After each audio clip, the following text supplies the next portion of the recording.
प्राचीन कलश का अभिशाप। एक साधारण किसान था जो अपने परिवार का समर्थन करने के लिए हर दिन कड़ी मेहनत करता था।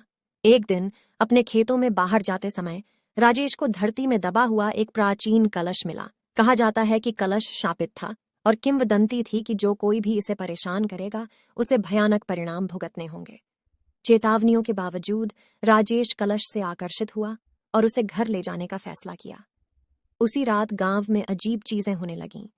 हवा में बेचैनी की भावना थी और ग्रामीणों ने अपने घरों के कोनों में छायादार आकृतियों को देखने की सूचना दी। राजेश ने कहानियों को अंधविश्वास कहकर खारिज कर दिया, लेकिन जल्द ही उन्हें एहसास हुआ कि कलश में कुछ बहुत गड़बड़ है। ऐसा लग रहा था कि वह एक अजीब ऊर्जा का उत्सर्जन कर रहा था और उसे शापित वस्तु के बारे में ज्वलंत सपने दिखाई देने लगे।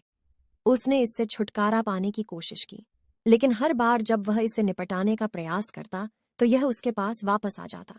जैसे जैसे सप्ताह बीतता गया, गांव में अजीबोगरीब घटनाएं तेज होती गईं। लोगों को अशरीरी आवाजें सुनाई देने लगीं और वस्तुएं अपने आप चलने लगीं। एक रात ग्रामीणों का एक समूह राजेश के घर पर शापित कलश के बारे में उससे बात करने गया। उन्होंने मांग की कि वह इसे धरती पर लौटा दें, लेकिन राजेश ने मना कर दिया। उसी रात राजेश की जवान बेटी बीमार पड़ गई।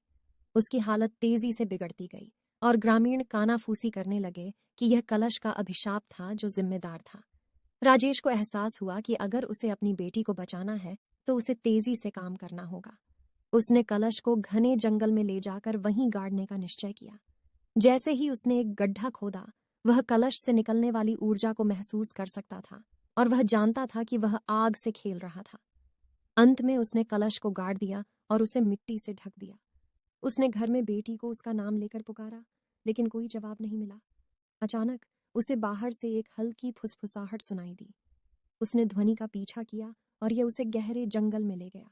उस स्थान पर जहां उसने कलश गाड़ दिया था, वहां उन्होंने अपनी बेटी को कलश की कब्र के ऊपर खड़ा पाया। वह एक प्राचीन भाषा में झप कर रही थी और उसकी आंखों में चमक आ गई थी। राजेश ने उससे संपर्क करने की कोशिश की, लेकिन वह शुद्ध घृणा की दृष्टि से उसकी ओर मुड़ी।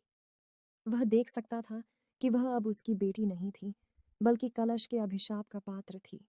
राजेश जानता था कि उसे क्या करना है। उसने अपना हाथ उठाया और अपनी बेटी को मारा, जिससे वह बेहोश हो गई। फिर उसने कलश उठाया और उसके टुकड़े टुकड़े कर दिए। जैसे ही कलश टूटा, श्राप हट गया और उससे निकलने वाली ऊर्जा समाप्त हो गई। राजेश और उसकी बेटी गांव लौट आए और कलश का श्राप फिर कभी नहीं सुना गया। लेकिन राजेश जानता था कि वह सब कुछ खोने के बहुत करीब आ गया था जो उसे प्रिय था।